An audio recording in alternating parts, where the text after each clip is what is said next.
شكور ودود قيوم رؤوف صبور مجيد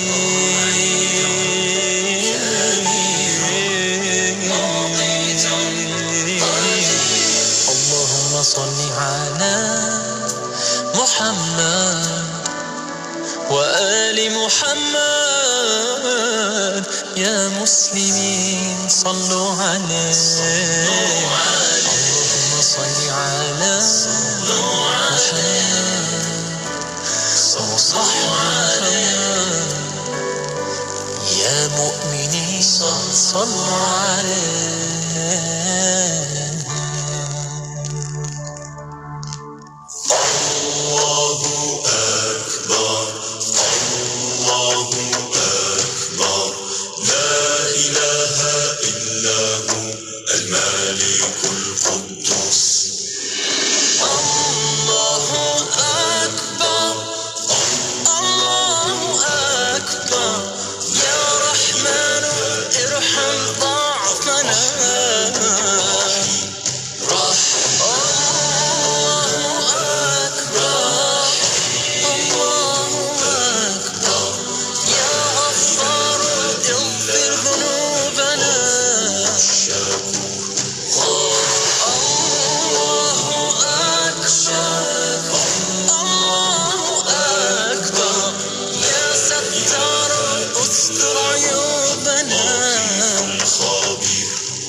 يا لطيف ألطف بنا ألطف بنا. Assalamualaikum. Minat membaca anak-anak perlu dipupuk seawal peringkat prasekolah lagi. Malah, ia boleh ditanam seawal bayi dalam kandungan. Teruskan amalan ini sehingga mereka berumur 2 tahun.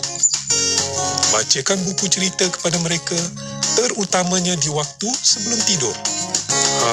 Yang ini elok dilakukan oleh kaum bapa juga, bukan ibu sahaja. Aktiviti membaca sebenarnya boleh meningkatkan hubungan baik dengan anak-anak. Berikut saya nak kongsi tips-tips mudah untuk memupuk anak-anak membaca. Pertama, lakukan secara sedikit-sedikit tetapi konsisten setiap hari. Kalau kita paksa anak-anak membaca dalam masa yang terlalu lama, timbul rasa bosan pula. Yang kedua, ini yang paling susah. Perlu banyak bersabar ya tuan-tuan dan puan-puan. Jangan mudah kecewa dan hilang sabar apabila mengajar anak-anak membaca. Keupayaan setiap anak adalah berbeza. Tujuan kita bukannya untuk mereka cepat pandai membaca, tetapi untuk mempunyai minat yang mendalam terhadap buku-buku dan juga ilmu pengetahuan. Kalau terlalu dipaksa, mungkin minat itu hilang. Ingat, kaum bapa juga memainkan peranan penting di sini. Semoga tips-tips ini memberikan sedikit inspirasi untuk anda mengajar mereka membaca dengan penuh sabar dan penuh kasih sayang. Sementara itu, marilah kita bersyukur dengan keluarga kita. Saya ada pantun bertajuk Biar. Biar tak banyak kuasa, asalkan banyak masa. Biar pasangan garang, asalkan dia masih sayang. Saya Zaid Muhammad. InsyaAllah jumpa lagi dengan tips-tips ibu bapa bijak yang seterusnya. Assalamualaikum. Hiburan mendidik jiwa hanya yang terbaik di عن أبي هريرة رضي الله عنه قال صلى الله عليه وسلم إياكم والظن فإن الظن أكذب الحديث. Maksudnya, berhati-hatilah kamu daripada berprasangka, kerana prasangka adalah sebohong-bohong ucapan. اللهم ارحمنا بالقرآن واجعله لنا إماما ونورا وهدى ورحمة. اللهم ذكرنا منه ما نسينا وعلمنا منه ما جهلنا وارزقنا تلاوته آناء الليل وأطراف النهار واجعله لنا حجة. Ya Allah, rahmati kami dengan Al-Quran. Jadikan ia pimpinan cahaya, petunjuk dan rahmat. Allah, ingatkan kami apa yang terlupa. Ajarkanlah yang tak diketahui. Rezekikan kami membacanya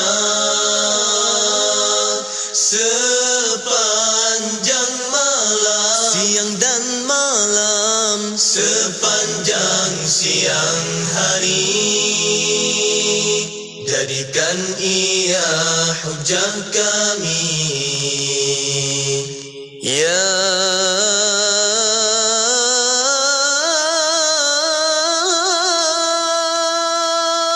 Rabb, Ya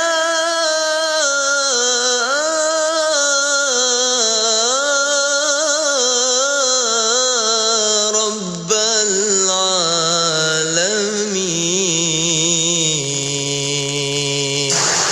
100.7 FM di Tawau, Sabah. IKIM, Inspirasi Inforia Islami. Ekspresi IKIM, Inspirasi Inforia Islami. Terus setia bersama kami IKIM Inspirasi Inforia Islami. Khamis malam Jumaat kita bawakan pada waktu ini untuk Hayatul Salihin kita bersiaran seperti biasa jam 9 malam. Anda boleh mendengarkan siaran ini di Radio IKIM, boleh menonton juga perkongsian kita di Facebook dan juga YouTube channel kami, insyaAllah. Semoga bermanfaat apa pun yang kami nak bawakan pada malam ini. Seperti biasa untuk Hayatul Salihin kita bersama dengan Al-Fadhil Ustaz Muhammad Hazri Hashim Al-Bindani, dan pun bersama dengan kita atas talian untuk kita dengarkan sambungan tokoh tabi'in yang akan kita kenali pada malam ini. Assalamualaikum Ustaz. Assalamualaikum warahmatullahi wabarakatuh. Sihat kita ya? Alhamdulillah. Alhamdulillah. InsyaAllah malam ni kita nak kenal seorang lagi tokoh untuk kita bawakan. Minggu lalu kita berehat sekejap untuk berlaluan Yasin malam Jumaat, dan kali ini kita nak sambung kisah selanjutnya. Kita nak berkenalan dengan Muhammad bin Wasi' Al-Azdi. InsyaAllah kepada anda boleh terus menonton dan dengarkan di Radio IKIM, sebar-sebarkan, dan terima kasih yang ikuti di Facebook serta YouTube. Ustaz, kita nak mulakan pengajian kita malam ini. Silakan Ustaz. Bismillahirrahmanirrahim. Assalamualaikum warahmatullahi wabarakatuh. Alhamdulillah wassalatu wassalamu ala Rasulillah wa ala alihi wa sahbihi wa man wala. Qala rabbi shrah li sadri wa yassir li amri wa hlul 'uqdatam min lisani yafqahu qawli. Rabbi yassir wa la tu'assir rabbi tamim khair. Terima kasih kepada DJ kita Tuan Haji Faiz Haji Osman Hafizahullah, matang sihatin wa afiyah. Para asatizatul kiram, ahbabul fillah, muslimin dan muslimat, mudah-mudahan mendapat rahmat dan keberkatan kepada Allah Subhanahu wa taala. Alhamdulillah, segala puji dan syukur kepada Allah Subhanahu wa taala yang kerana dengan limpahan rahmat, taufik, hidayah dan inayah daripada Allah Subhanahu wa taala sekali lagi kita dapat bersiaran untuk sama-sama kita menyelami kehidupan-kehidupan hebat insan-insan dan tokoh terkemuka dalam kalangan para tabi'in yang bermaksud mereka merupakan murid asuhan dan bimbingan para sahabat ridwanullah alaihim ajma'in. Dan pada malam ini sebagaimana yang diwar-warkan di Faiz tadi, kita akan berkenalan dengan Muhammad bin Wasi' al-Azdi, salah seorang tokoh zuhud di zamannya, dan beliau adalah murid kepada Sayyidina Anas bin Malik radhiyallahu ta'ala.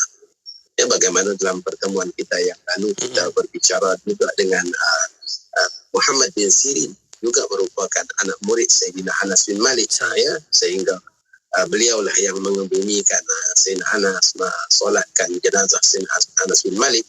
Dan pada malam ini kita nak berkenalan pula dengan Muhammad bin Wasi' al-Azdi, juga murid kepada Sayyidina Anas bin Malik radhiyallahu ta'ala anhu.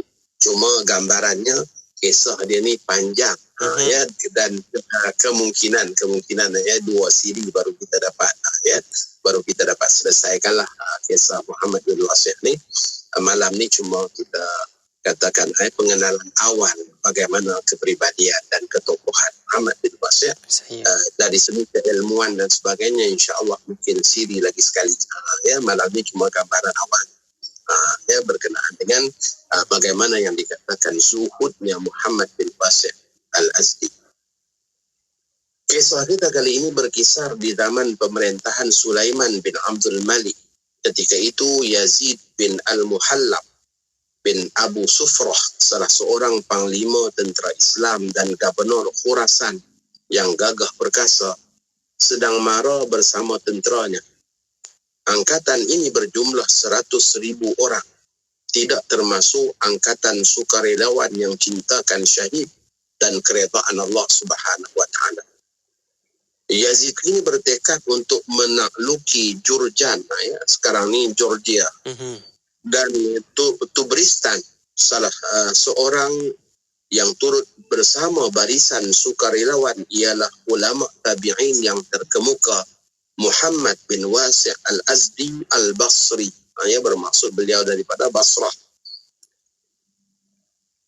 atau lebih dikenali sebagai Zainul Fuqaha. Masya Allah, dia dikenali sebagai Zainul Fuqaha, ya, bermaksud hiasan bagi orang-orang faqih, ya, atau Abid al-Basrah. Dan beliau juga dikenali dengan panggilan Abid. Abid bermaksud, ya, orang yang kuat ibadat, ya, orang yang kuat beribadat, ya, dalam kalangan penduduk Basrah.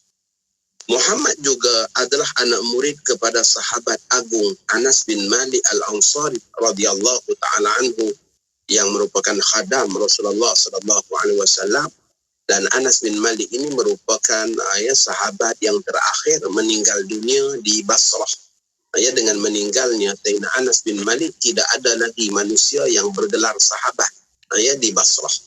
Jadi Anas bin Malik meninggal pada tahun 92 ataupun 93 Hijrah, ya, dan beliau merupakan sahabat Rasulullah SAW yang terakhir meninggal di kota Basrah. Yazid bin al-Muhallab bersama tenteranya berkhemah di Histan. Wilayah ini dihuni oleh sekumpulan bangsa Turk.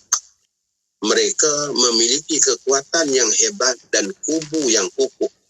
Setiap hari mereka akan keluar menyerang tentera Islam. Apabila keletihan atau kalah, mereka akan melarikan diri ke kawasan persembunyian mereka di tengah-tengah kawasan perbunungan. Mereka akan berkubu di sana dan berlindung di kawasan perbunungan itu, dan sukar untuk orang-orang Islam menewaskan mereka. Begitulah keadaan peperangan pada ketika itu. Muhammad bin Wasi' al-Azdi, seorang yang bertubuh kecil dan sudah berusia. Dia juga pada ketika itu sudah lanjut usianya. Namun beliau memainkan peranan yang amat penting dalam peperangan ini. Tentera-tentera Islam sangat bertuah dengan kewujudannya.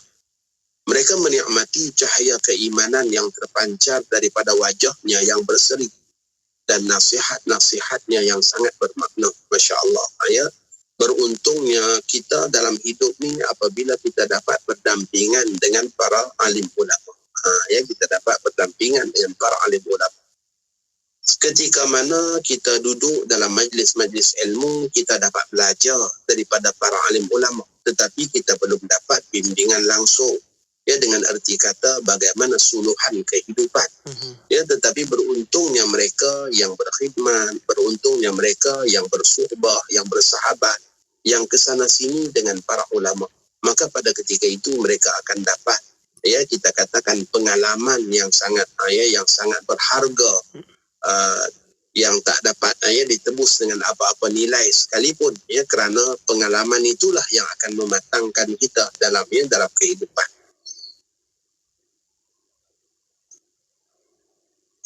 Semangat mereka akan kembali membara setiap kali mendengar zikir-zikir yang meniti di bibirnya, Masya Allah. Muhammad bin Wasi' ni ada di tengah-tengah angkatan tentera dan dia seorang ulama yang terkemuka. Dia juga orang yang kuat zikir. Dan kalau kita lihat dalam sejarah peperangan umat Islam, Masya Allah, contohnya seperti pejuang hebat, Syekh Omar Mukhtar, Masya Allah. Beliau juga merupakan ahli zikir. Orang yang banyak berzikir sehingga kan sentiasa ada dengannya sama ada memegang Al-Quran maupun memegang sebuah kitab Dalailul Khairat, iaitu himpunan selawat-selawat ke atas Rasulullah SAW. Sangat penting dalam hidup kita ni memperbanyakkan zikir dan selawat. Zikir akan melembutkan hati kita dan mendekatkan kita kepada Allah Subhanahu Wa Taala, dan selawat pula akan mengundang rahmat daripada Allah Subhanahu Wa Taala. Maka beruntunglah orang yang banyak berzikir, sama ada dengan bacaan Al-Quran dan zikir-zikir yang lain, dan lebih beruntung lagi mereka yang banyak berselawat kepada Rasulullah sallallahu alaihi wasallam, kerana selawat itu mengundang rahmat dan kasih sayang Allah Subhanahu Wa Taala. Doa-doanya yang mustajab memberi keyakinan kepada mereka tatkala berhadapan dengan saat-saat yang getir. Sehingga tentera ni rasa bersemangat. Apabila Muhammad bin Wasi' ada bersama mereka, mereka berkeyakinan doa-doa akan dikabulkan oleh Allah Subhanahu Wa Taala. Ini barakah adanya orang yang soleh di sekeliling kita. Salah satu amalannya ialah setiap kali panglima tentera memulakan serangan, beliau akan berkata dan berseru, "Wahai kuda-kuda Allah, maralah. Wahai pejuang Allah, maralah." Mendengar laungan itu, tentera-tentera Islam akan segera menyahut dan menyerang musuh umpama singa-singa yang ganas. Mereka akan mara ke medan perang umpama orang yang kehausan mencari air di tengah ketandusan kemarau. Begitulah gambarannya bagaimana semangatnya angkatan tentera Islam apabila diseru oleh Muhammad bin Al-Wasi' untuk mara di medan dalam perjuangan. Dalam suatu pertempuran yang sengit, seorang pejuang musuh tiba-tiba muncul, tubuhnya sasar dan orangnya tinggi, tiada tolak tandingnya. Berbekal kekuatan, keberanian dan semangat yang tinggi, satria ini telah merempuh barisan tentera Islam. Pejuang ni dia seorang-seorang dia berjaya merempuh angkatan tentera Islam. Serangan itu menyebabkan tentera Islam terpaksa berundur ke belakang. Kehebatan pejuang Turk ini menggerunkan mereka dalam kecamukan perang tersebut. Pejuang yang gagah perkasa itu dengan penuh angkuh mencabar tentera-tentera Islam untuk bersemuka dengannya. Berkali-kali cabaran dilaungkan. Sebaik mendengar cabaran itu, Muhammad bin Wasi' pantas menyahutnya. Masya Allah, dia orang yang tua, dia juga berbadan kecil, tapi Masya Allah, bila dicabar oleh musuh yang angkuh dan sombong tadi itu, langsung disahutnya. Semangat yang ditunjukkan oleh Muhammad bin Wasi' memberi semangat kepada angkatan pejuang-pejuang Islam. Pejuang-pejuang Islam tengok Muhammad bin Wasi' orang yang kecil, orang yang dah berusia, tiba-tiba dia yang dahulu menyahut seruan dan panggilan pejuang musuh. Maka pada ketika itu seluruh angkatan kaum muslimin rasa tercabar, sehingga mereka mana mungkin membiarkan orang alim mereka ke depan begitu. Sudah semestinya lah ada orang yang sanggup menjadi galang ganti apabila melihat gurunya berhadapan dengan musuh. Maka salah seorang daripada pejuang Islam datang menemuinya. Pejuang itu memujuknya supaya membatalkan hasratnya. Sebaliknya, beliau meminta supaya diserahkan cabaran itu kepadanya. Akhirnya Muhammad bin Wasi' pun menyerahkan urusan itu kepada orang tersebut.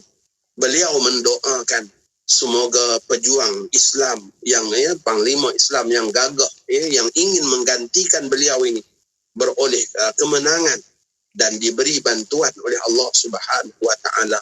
Maka mulalah berlakunya tempur satu lawan satu disaksikan oleh ramai baik mata-mata dalam kalangan angkatan Islam maupun mata-mata musuh yang sedang memerhatikan bagaimana dua orang pejuang ini sedang bertarung kehandalan masing-masing. Mereka bertempur ibarat singa-singa yang gagah. Semua mata kini tertumpu kepada mereka. Setelah beberapa lama mereka masih beradu tenaga kerana masing-masing masih tidak mengaku kalah. Akhirnya kedua-duanya keletihan dan tidak bertenaga lagi. Ketika itu masing-masing menghayunkan pedang mereka serentak ke arah lawan masing-masing. Pedang pejuang Islam tepat mengenai kepala angkatan musuh, kepala tentera musuh dari kalangan orang Turk. Manakala pedang orang Turk itu pula tepat mengenai topi besi pejuang Islam. Disebabkan orang Islam ni bila berperang pun pakai topi besi, maka dia selamat. Manakala orang Turk tadi dia tak pakai topi besi, maka bila tepat pedangnya kena di kepalanya, maka terbelahlah kepalanya, terbelah dua. Satria Islam yang gagah perkasa ini kembali ke barisan angkatan tentera Islam dalam keadaan yang sangat mengkagumkan. Di tangannya terhunus pedang dengan darah yang masih mengalir. Di topinya terlekat pedang yang masih berkilau-kilau terkena pancaran matahari. Kemenangan pejuang Islam ini disambut dengan laungan tahlil, takbir dan juga tahmid. Yazid bin Al-Muhallab, ketua angkatan perang Islam, memerhatikan kedua-dua pedang yang sedang berkilau itu bersama topi dan pedang di kepalanya. Beliau berkata, demi Allah, inilah pejuang yang sebenar. Siapakah lelaki ini? Tanya Yazid bin Muhallab. Orang ramai pun menyahut, inilah lelaki yang telah menerima keberkatan doa Muhammad bin Wasi' al-Azdi. Masya Allah. Keyakinan mereka tu, berkat doa Muhammad bin Wasi' al-Azdi, orang itu diberikan kemenangan dan juga keselamatan daripada Allah Subhanahu wa taala. Maka dengan sebab itulah kita bila kita ada peluang bertemu dengan orang-orang soleh, bertemu dengan tuan guru, ambillah peluang untuk kita minta mereka doakan. Kalau saat kita bawa anak-anak, minta tolong didoakan anak-anak kita. Ada setengah orang, Masya Allah, buat apa nak minta dia doa, kita pun boleh doa sendiri. Masya Allah, memanglah kita boleh doa sendiri, tapi tak tahulah doa kita tu dikabulkan ataupun tidak. Maka merendah diri dan terutamanya dengan orang-orang soleh, dengan tutur guru, dengan para ulama, maka pada ketika itu insya Allah mudah-mudahan barakah doa mereka itu. Mulut kita kadang-kadang keluar macam-macam lagi. Mulut mereka hanya meniti dengan ayat Quran, zikrullah, bahasa lidah mereka itu dengan zikrullah. Maka dengan sebab itulah doa mereka juga mustajab. Maka kita tak boleh menunjukkan kesombongan dengan orang-orang alim, dengan orang-orang soleh yang mudah-mudahan Masya Allah berkat kita bersifat tawaduk kepada mereka. Ya, memang kita boleh berdoa sendiri, tapi kita minta mereka tolong doakan. Ya, merendah diri tidak salah. Bahkan itu akan menjadi sebab musabab. Ya, kita akan disukai oleh pandangan mata mereka. Ya, tatapan mata yang rasa suka itu juga. Ya, mudah-mudahan akan mendatangkan kesukaan Allah Subhanahu wa taala kepada kita. Imbangan kekuatan mula berubah sebaik kematian pahlawan hebat Turk tersebut. Perasaan takut mula mengulit sanubari angkatan musuh. Berbeza pula dengan tentera Islam. Semangat mereka kini berkobar-kobar. Mereka kini marah merempuh barisan musuh ibarat air bah yang melanda. Akhirnya mereka berjaya mengepung angkatan musuh dan memutuskan segala bekalan minuman dan makanan, sehinggalah musuh tidak mampu lagi untuk menentang. Akibat tertekan, raja mereka akhirnya terpaksa meminta rundingan damai. Minta rundingan damai. Dia menghantar wakil bertemu Yazid untuk meminta perdamaian. Dia turut menyatakan kesediaannya untuk menyerahkan negara dan segala milik negara kepada tentera Islam.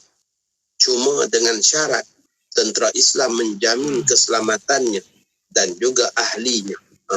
Begitulah. Kita lihat di sini, walaupun orang Islam marah dalam perjuangan dan peperangan, tetapi apabila musuh minta damai, Islamlah yang lebih awal akan menyahut perdamaian itu. Berbeza mungkin dengan kita katakan penakluk-penakluk lain, penguasa-penguasa lain yang kalau saat musuh sudah dalam ketakutan dan juga musuh sudah dalam keadaan kebuntuan dan kekalahan, pastilah akan ditekan dan dijarah seteruk-teruknya. Tetapi berbeza didikan Islam apabila walaupun tengah-tengah berjuang, tengah berperang, tapi apabila seruan damai diminta, maka segera perdamaian itulah yang disahut. Kenapa? Kerana dengan menyahut perdamaian bererti memberi peluang kepada mereka untuk mendapat nikmat dan rahmat di sebalik Islam. Kita lihat bagaimana dengan Rasulullah SAW. Dalam sejarah perjuangan baginda Nabi kita bawa 10,000 angkatan perang untuk menakluki kota Mekah, yang pada ketika itu orang Mekah sudah pun tak mampu lagi untuk mempertahankan kota Mekah, bahkan untuk berperang dengan Rasulullah SAW. Maka Nabi kita lebih memilih jalan damai. Bahkan dalam hal keadaan semua orang terkepung, dalam hal keadaan semua orang sudah ketakutan, Nabi kita boleh istiharkan fadhabu antum talaqa, bersurailah kalian semua dibebaskan. Begitulah rahmat dan kebesaran kasih sayang yang dibawa oleh Rasulullah SAW, mengutamakan perdamaian daripada kita katakan pertumpahan darah dan sebagainya. Jihad dan pertumpahan darah itu merupakan pilihan terakhir, bukanlah pilihan yang terawal. Sehingga begitulah Nabi kita bila utuskan utusan pun suruh runding dulu, pujuk dulu, terima Islam. Kalau tak terima Islam, bayar jizyah. Kalau tak nak bayar jizyah, baru diperangi. Maksudnya dia ada peringkat demi peringkat.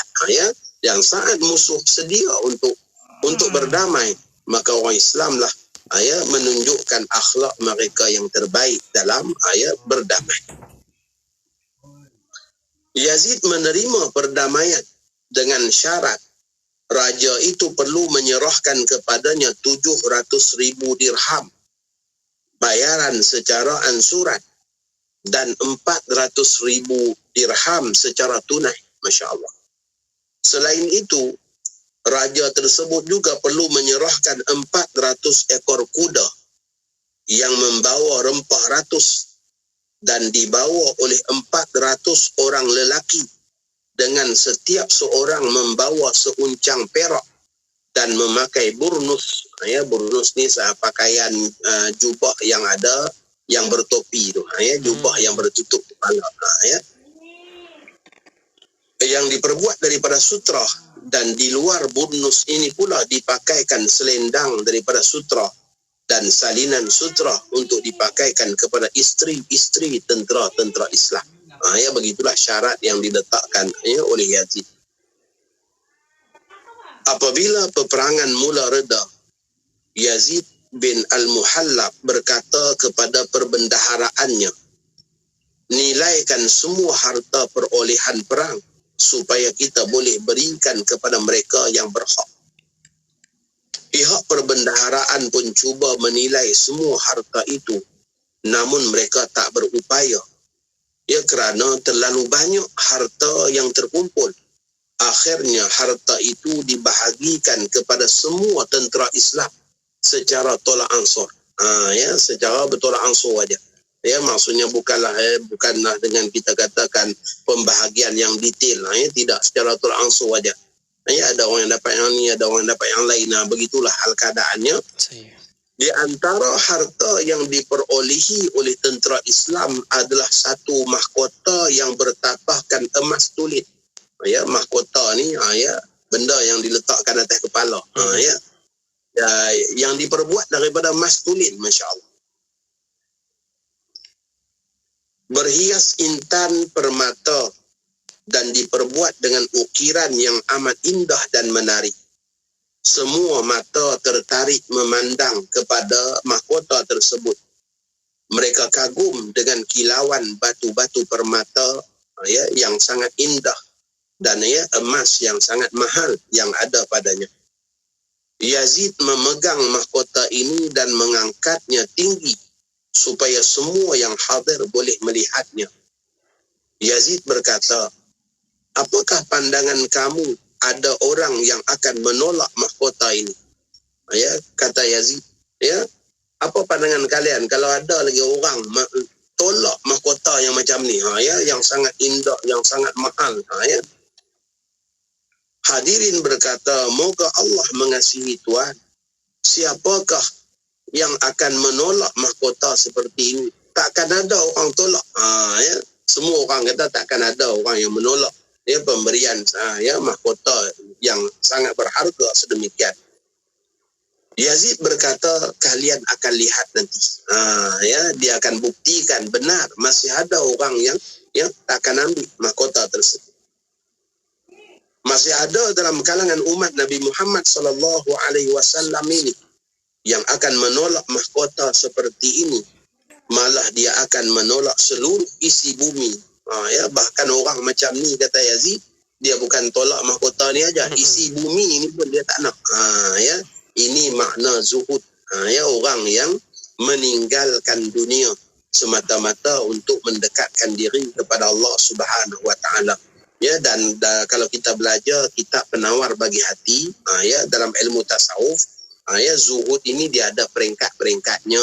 Ya, jangan pula kita baca macam ni aja kita pun langsung balik tolak semua pula, Faiz. Ya, ya, jadi ya, ada peringkat-peringkatnya. Ada orang yang ada orang dalam kalangan para sahabat sendiri. Dalam kalangan para sahabat sendiri pun ya, berbeza, kita katakan ya, cara zuhud mereka. Abu Zar Al-Ghifari contohnya, dia langsung berpaling daripada harta. Langsung tak nak harta ni. Ya, bahkan memilih hidup dengan cara ya, sederhana. Ya, bahkan mungkin dalam hal keadaan ya, serba ketidakcukupan. Begitu hal keadaan Abu Zar. Begitulah juga dengan Abu Darda radhiyallahu taala anhu, yang asalnya merupakan seorang hartawan, seorang pengusaha gedung, ya, tetapi apabila dia merasakan bahawa perniagaan dan juga usaha-usahanya itu menjauhkan dia daripada fokus kepada ibadah, maka akhirnya Abu Darda memilih jalan ya, untuk beliau mengasingkan diri, sehingga dia meninggalkan semua gedung-gedung perniagaan dia. Maka dia pilih cara itu zuhud. Zuhud dengan arti kata meninggalkan semua kesenangan semata-mata mencari keredaan Allah Subhanahu Wa Taala. Ada juga zuhudnya dalam hal keadaan ya, dia menolak, dia tidak menolak harta, tetapi ya, harta itu sendiri tidak memberi kesan kepada hati dan jiwa raga. Ya, tak beri kesan.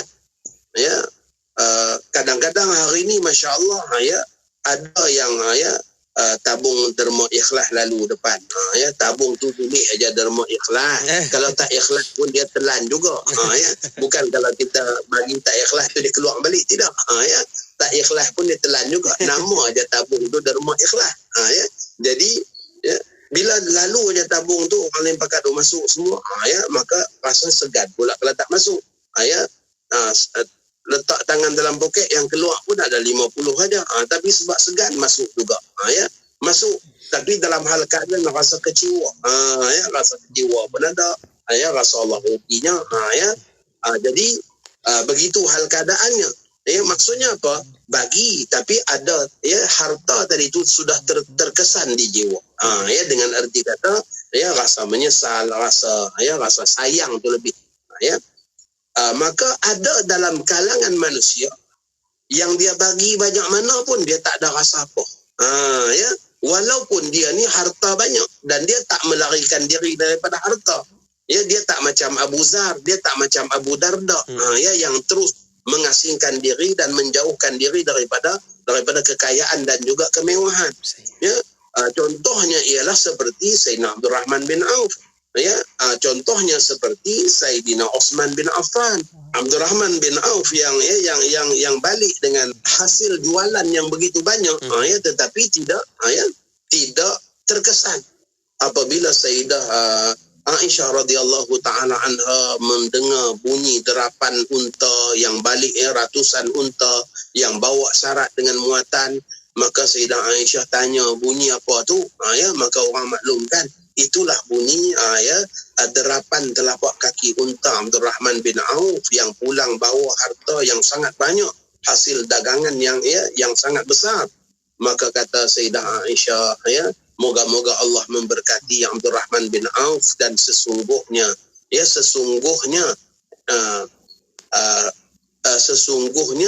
anugerah Allah di hari akhirat itu lebih besar.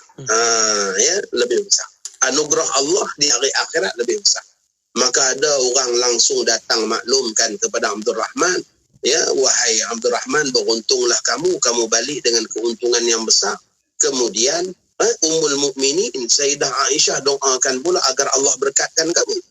Kemudian Ummul Mukminin mengatakan sesungguhnya apa yang ada di sisi Allah, yakni pahala dan juga ganjaran daripada Allah di hari akhirat lebih besar daripada keuntungan ini. Maka pada ketika itu Abdul Rahman bin Auf pun segeralah datang ke rumah Ummul Mukminin. Beliau katakan, wahai ibuku, bersaksilah semua unta-unta yang aku bawa pulang ini dan semua muatan yang syarat di atasnya, semuanya aku sedekah pada jalan Allah kerana aku nak dapat ganjaran yang lebih besar di sisi Allah. Jadi Masya Allah, kita lihat bagaimana dunia ini tidak bertahta di hati mereka. Ya, dunia hanyalah berada di genggaman. Ya, maka mereka melepaskannya apabila ada peluang untuk mereka mendapat ganjaran yang besar di sisi Allah. Itu juga adalah zuhud. Ya, itu juga makna zuhud, yaitu seorang yang berpaling daripada dunia yang merugikannya, ya, dengan cara menggunakan dunia itu sebaik mungkin untuk dia dapat ganjaran yang besar di sisi Allah Subhanahu wa taala. Maka zuhud ni ada banyak, ada banyak peringkat. Ada banyak peringkat. Baik. Yazid berkata kepada orang ramai apabila dia angkat mahkota tadi yang bertatahkan permata, emas pula, yang berkilau-kilau, emas tulin lagi. Kata dia, ada tak orang yang menolak macam ni? Ya, semua tentera kata mana ada, orang takkan tolak punya pemberian yang macam tu. Ya, kata Yazid, ada dalam kalangan umat Nabi Muhammad yang masih ada yang akan menolak pemberian ni. Kalian akan tengok. Yazid pun berkata kepada orang suruhannya, ya, panggilkan Muhammad bin Wasi' al-Azdi. Ya, dia suruh orang suruhan dia pergi panggil Muhammad bin Wasi' al-Azdi. Dalam keadaan orang ramai sibuk, sedang mengagihkan harta kemenangan perang, harta agihan perang, ya, Muhammad bin Wasi' al-Azdi tak ada dalam kalangan orang ramai ini, dalam kalangan tentera tadi. sehingga perlu dicari. Pengawal itu pun keluar mencari di segenap tempat. Akhirnya dia menemui Muhammad bin Wasi' yang berada di suatu tempat yang terasing daripada orang ramai. Muhammad bin Al-Wasi' ketika itu sedang khusyuk dan tekun menunaikan solat. Masya Allah. Ya, dia duduk solat sunat seorang-seorang. Ya, berdoa dan bermunajat memohon kepada Allah Subhanahu wa taala. Pengawal itu pun datang ya ke hadapannya, berkata, "Gubernur menjemput tuan menemuinya. Dia meminta supaya tuan datang ya sekarang juga." Muhammad bin Wasi' pun bingkas bangun mengekori pengawal tadi. Apabila sampai di hadapan Yazid, beliau memberikan salam dan duduk berdekatan Yazid. Yazid pun menjawab salamnya. Lalu Yazid mengangkat mahkota emas yang bertatahkan intan permata tadi, lalu berkata, "Wahai Abu Abdullah," gelaran pada Muhammad bin Wasi', tentera Islam telah berjaya memperolehi harta yang banyak, termasuklah mahkota yang amat berharga ini. Saya rasa sebagai suatu penghormatan daripada saya ingin menyerahkannya kepada engkau. Ini pasti akan menyenangkan hati semua tentera Islam. Ya, pasti semua tentera Islam akan suka bila diserahkan mahkota itu kepada guru mereka. Ya, orang yang sangat mereka harapkan ya, doanya, ya, kepimpinannya di dalam ya peperangan. Maka pada ketika itu kata Muhammad bin Wasi', "Wahai Tuan Gubernur, apakah engkau berikan mahkota ini sebagai bahagian saya di dalam ya pemberian agihan rampasan perang?" Ya, tanya Muhammad bin Wasi' sambil merenung ya kedua-dua mata Yazid. Maka Yazid mengatakan, "Ya, ini adalah bahagianmu." Ya, balas Yazid, "Ini bahagian kamu." Ya, memang ya ini adalah bahagian kamu. Maka kata Muhammad bin Wasi', "Wahai Gubernur, saya tidak memerlukannya." Saya tidak memerlukannya.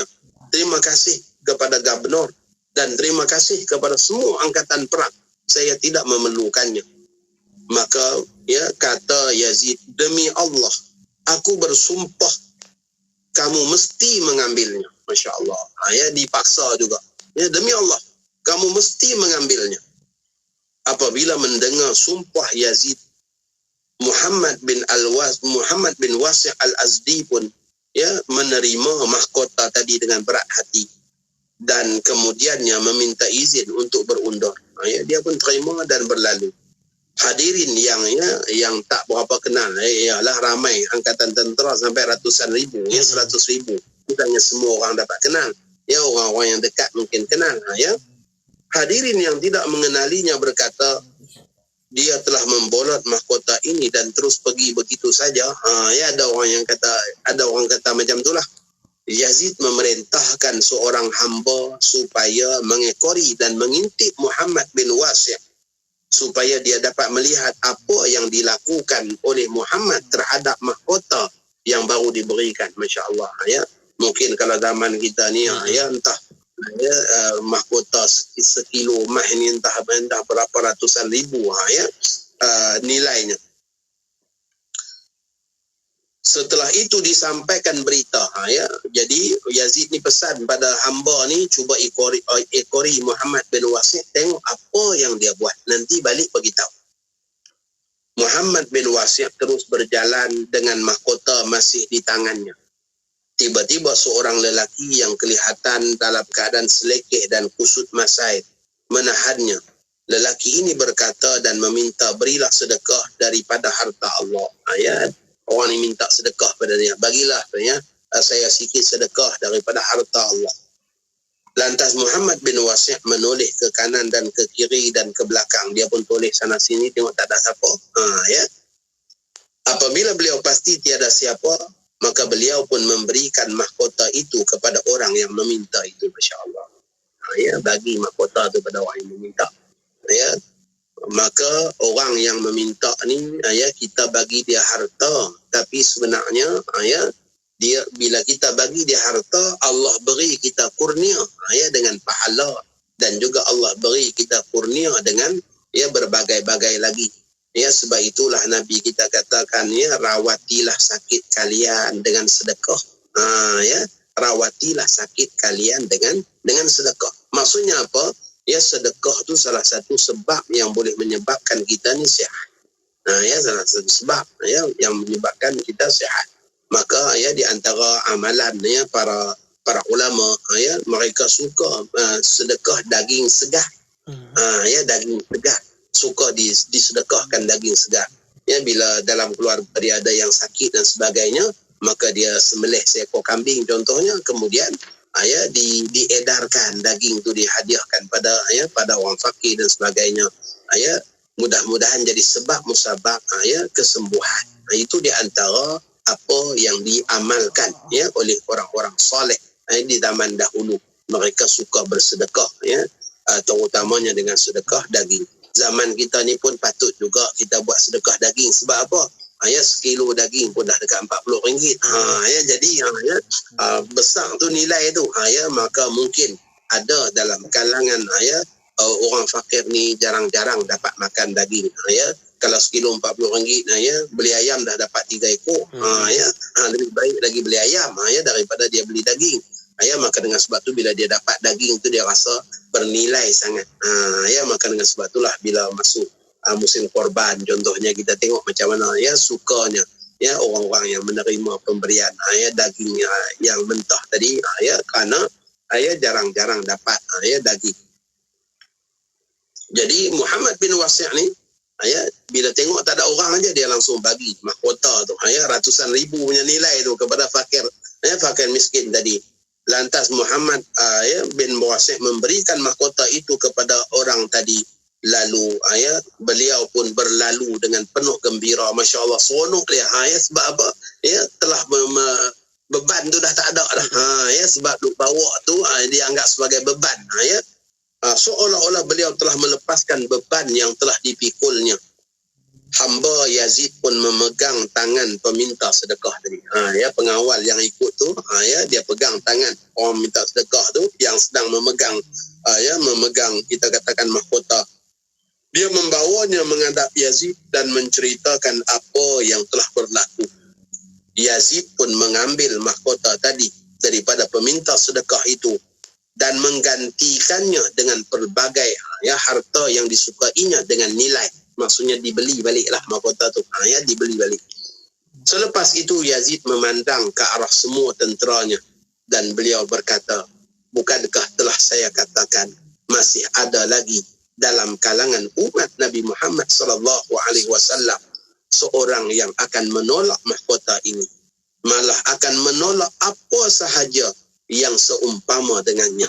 Dialah Muhammad bin Wasi' al-Azdi." Masya-Allah. Ya, begitulah gambaran bagaimana kita katakan begitu zuhudnya Muhammad bin Wasi' al-Azdi. Muhammad bin Wasi' al-Azdi ia terus berjihad menyertai angkatan Yazid bin Muhallab menentang ya golongan-golongan kufar hinggalah tiba pada musim haji. Ketika itu beliau menemui Yazid untuk meminta izin bagi mengerjakan ibadah haji. Ya, dia datang jumpa dengan ketua panglima angkatan perang ni, minta izin sementara untuk pergi melaksanakan ibadah haji. Yazid berkata, "Terserahlah kepadamu wahai Abu Abdullah, pergilah pada bila-bila masa engkau kehendaki. Khidmatmu sangat-sangat dihargai. Saya telah perintahkan supaya diserahkan sejumlah wang untuk membantu engkau mengerjakan haji." Yazid kata apa? Dia juga sediakan bekalan kewangan supaya Muhammad bin Wasi' ini dapat mengerjakan haji. Muhammad bin Wasi' bertanya, "Apakah engkau akan memberikan jumlah yang sama kepada semua tentera?" "Wahai Gubernur," Yazid menjawab, "tidak." Dia membalas, "Jika begitu saya tidak perlukan wang yang khusus untuk saya." Masya Allah. Ya. Kalaulah pemberian kepada dia tu diberi juga pada orang lain, dia terima. Tapi kalaulah pemberian tu hanya khusus untuk dia aja, dia tak terima. Masya Allah. Sampai begitu. Ya, bukan takat kita katakan bersifat zuhud, tetapi juga bersifat warak. Bersifat warak. kerana nak jaga hati semua orang. Maka beliau mengatakan, saya tidak perlukan wang yang khusus untuk saya. Dia pun mengucapkan selamat tinggal kepada Yazid dan lalu berangkat untuk melaksanakan ibadah haji. Permegerian Muhammad bin Wasi' al-Azdi ini amat berat dirasakan oleh Yazid bin al-Muhallab. Malah turut dirasai oleh tentera-tentera Islam yang pernah bersamanya. Mereka merasa sedih kerana tentera mereka tidak menikmati berkat kewujudannya. Mereka berharap semoga beliau akan kembali sebaik sahaja mengerjakan haji. Masya Allah. Ya, sebaik-baik manusia, kata Nabi SAW, orang yang apabila kalian melihat kepada dia saja sudah mengingatkan kalian kepada Allah. Sudah mengingatkan kalian pada Allah. Keberadaan dia dalam di tengah-tengah kita tu menjadikan kita jadi orang yang segan, kita jadi orang yang malu, kita jadi orang yang tidak lagi berbangga-bangga, rasa rendah diri, disebabkan ada lagi manusia yang hebat di sisi Allah. Bahkan kewujudan mereka tu dirasakan barakahnya. Begitulah penampilan Muhammad bin Wasi' al-Azdi. Perkara ini bukanlah ganjil, malah setiap panglima tentera yang bertaburan di keseluruh bumi sentiasa berusaha supaya anggota tentera mereka disertai oleh Abid Basrah tersebut, iaitu Muhammad bin Wasi' al-Azdi. Mereka amat-amat merasa bertuah dengan kewujudannya. Mereka berharap semoga Allah menganugerahkan mereka kemenangan dengan berkat doa-doanya dan ibadah serta zikirnya. Alangkah mulianya jiwa ini yang dipandang kerdil oleh empunya diri sendiri. Masya Allah. Diri dia sendiri tidak pernah takabur. Diri dia sendiri tidak berbangga-bangga di hadapan manusia. Sangat kerdil di hadapannya orang ramai. Tetapi terlalu agung di sisi Allah dan dalam pandangan manusia lain seluruhnya. Inilah insan-insan yang dicintai oleh Allah Subhanahu wa taala. Dalam satu hadis Nabi kita pesan, "Idza ahabballahu fulan", apabila Allah mencintai seseorang, maka Allah akan bagi tahu Jibril. Allah akan bagi tahu Jibril bahawa Allah mencintai fulan bin fulan. Dan apabila Allah bagi tahu Jibril, maka Jibril akan berseru kepada seluruh isi langit. Masya Allah. Seluruh isi langit ni. Maksudnya apa yang berada dalam kolong langit ni, semua sekali akan dengar seruan Jibril. Wahai seluruh isi langit, sesungguhnya Allah cintakan fulan bin fulan. Maka pada ketika itu perintah Jibril kepada seluruh isi langit, fa'ahibbu, hendaklah kalian juga mencintainya. Masya Allah. Bayangkanlah bagaimana seorang yang dicintai malaikat, seorang yang dicintai oleh malaikat Jibril, seorang dicintai oleh Allah, seorang yang Masya Allah semua isi langit ni mendoakan kebaikan untuk dia kerana Allah mencintainya. Maka pada ketika itu summa yunzilul qabul, kemudian kata Nabi, barulah diturunkan al-qabul. Qabul ni maksudnya apa? Penerimaan. Maksudnya seluruh hamba Allah yang ada di bumi pula akan sayang kepada dia. Maka dengan sebab itulah orang-orang yang Allah sayang ni, manusia buatlah macam mana pun, fitnahlah macam mana pun, tak jadi pada dia. Orang-orang yang membencinya, orang yang tak suka, orang fitnah dia macam-macam pun, tak akan terkesan pada diri dia. Sebab apa? Allah yang menurunkan al-qabul. Sampaikan orang yang berkhianat pula rasa heran. Kita buat macam-macam. Tak jadi apa pun. Tak jadi apa pun. Dia orang dah sayang ke dia macam tu juga. Orang dah suka pada dia macam tu juga. Kita dah buat macam-macam dah. Kata kumpulan yang fitnah ni. Begitulah hal keadaannya apabila seseorang itu dicintai oleh Allah. Maka begitulah keberadaan Muhammad bin Wasi' di tengah-tengah angkatan tentera Islam. Beliau sangat dicintai oleh mereka, baik dalam kalangan orang yang berpangkat maupun dalam kalangan angkatan tentera biasa. Muhammad merupakan, kita katakan, payung keberkatan yang mana menjadi sebab musabab, Masya Allah, naik semangat mereka dalam perjuangan mereka di medan perang. Alangkah mulianya jiwa yang dipandang kerdil oleh empunyanya sendiri, tetapi terlalu agung di sisi Allah dan manusia seluruhnya. Betapa hebatnya sejarah manusia yang dihiasi manusia agung ini, sehingga nanti kita akan jumpa lagi dalam perbicaraan yang akan datang. Kita akan sambung kisah Muhammad bin Wasi' Al-Azdi ini dengan bagaimana pula gambaran beliau dalam menuntut ilmu, gambaran kehidupan beliau pula dalamnya kezuhudan, dalam nasihat-nasihat ni. Belum lagi kita baca nasihat-nasihat beliau. Ni baru kita katakan lapis pertama barulah, baru siri yang pertama. Kalau kita sambung pula jadi panjang pula, tak sempat, mohon maaf. Jadi saya rasa cukup dulu sekadar itu. InsyaAllah kita akan sambung pada kisah yang akan datang. Jadi pengajaran yang dapat kita ambil pada malam ni ialah bagaimana perlunya dalam kehidupan kita ni kita mendapat bimbingan orang-orang yang soleh, orang-orang yang dekat dengan Allah Subhanahu Wa Taala. Dan bila kita ada peluang yang sedemikian, rebutlah peluang tersebut supaya insya-Allah dengan kata Imam Syafi'i, suhbatu ustazin, salah satu kemenjadian seorang pelajar ataupun seorang murid itu ialah apabila dia bersuhbah dengan gurunya, yakni dia sentiasa berteman dengan guru dia, maka dia akan dapat banyak pengalaman dalam kehidupan.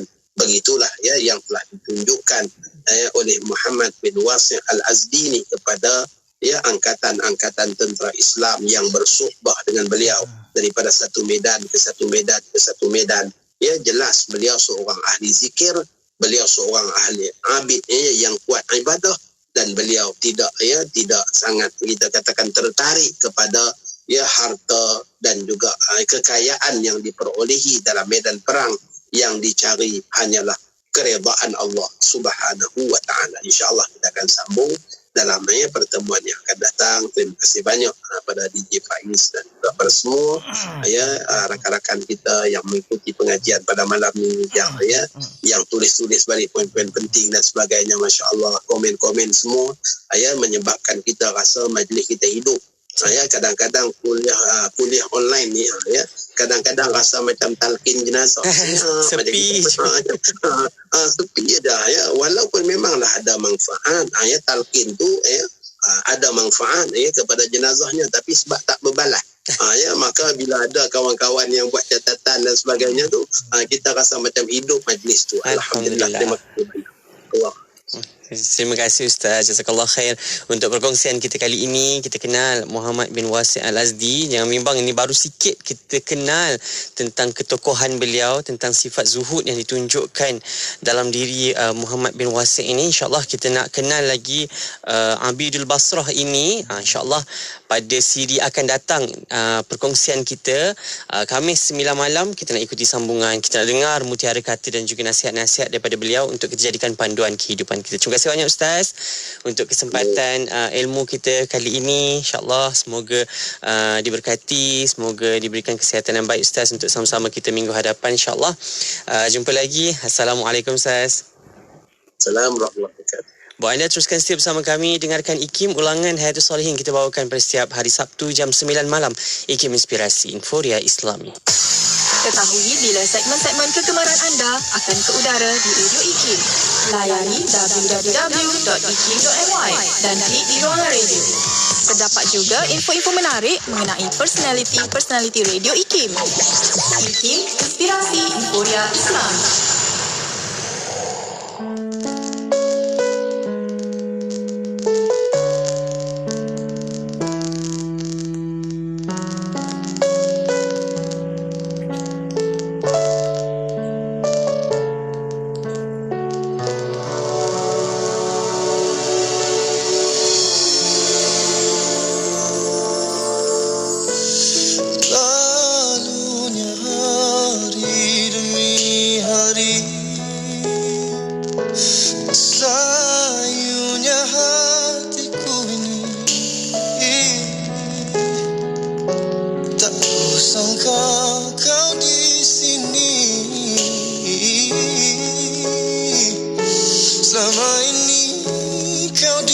hati yang agung.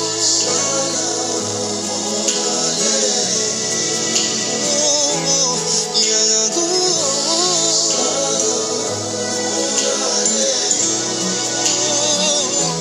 Salam semesta buat baginda yang teristimewa.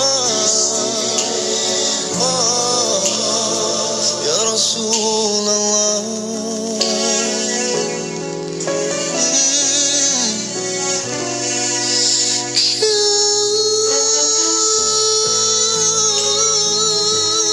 Kala bermataku, jalan yang satu, berikan aku sebutir cahaya bulan purnama.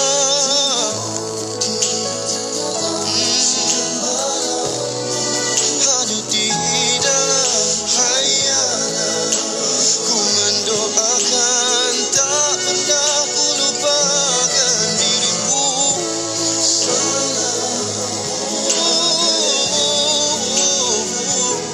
Yang agung.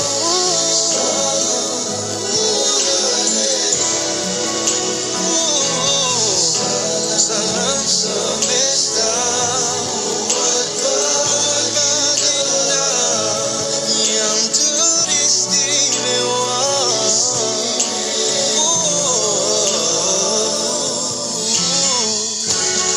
Dalam dirimu penuh kelembutan,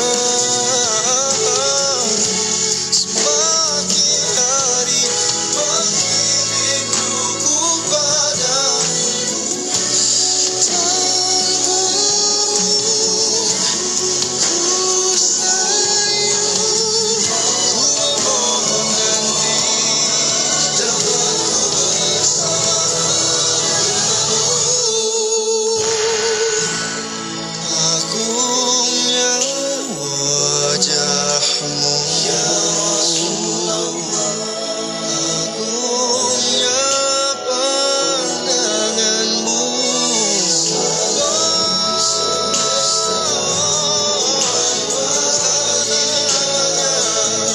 Yang teristimewa.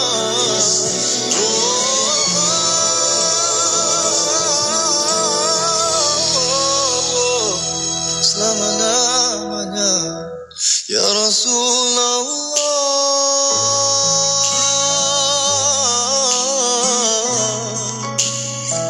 Ya Nabi Allah, Nabi Muhammad.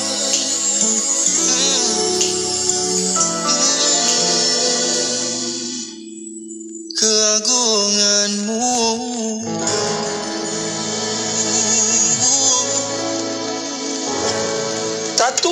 RM1.6 juta diperlukan segera bagi pembelian tanah Mahat Tahfiz Sains Fatimah Az-Zahra atau MTS PAS. Ganjaran Allah untuk setiap infak akan berterusan selagi para hufaz beramal di atas hasil infak anda. Terus gandakan rezeki dan pahala anda dengan berinfak untuk MTS PAS sekarang di www.mtsfaz.com sekarang.